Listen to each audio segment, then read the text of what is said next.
My name is Katie Francis, and this is Interior Design 1.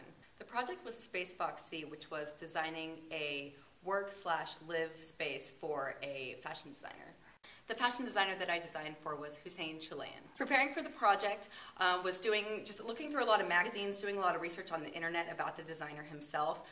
Found out that he was Lady Gaga's designer for a lot of her crazy avant-garde outfits, so that's what inspired the entire design. He wanted a living space, but then also to hold fashion shows in his home, to have him and his business associates hold conferences in his home, so with full-size fax machine, many different dressing rooms, kitchen, 2 separate bathrooms, one that's wheelchair accessible, the list goes on. I started with a bubble diagram, just trying to plan out the different areas and trying to figure out where would be the best place to have different rooms depending on the function, but then also on the natural lighting. You can have natural light come in and shine on the fashions when they're doing the fashion show. My color choice is interesting. I was inspired by a tennis shoe that I saw.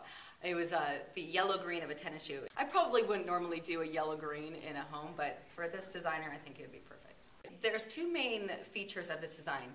Number 1, the focal point, which is the circular living room that has a fire table in the center that the models can walk around. And number 2 is definitely going to be the entry space. So when you walk into the space, you have LED screens in a hallway on both sides of the wall. So the designer can play different videos and have audio when his guests immediately enter the space.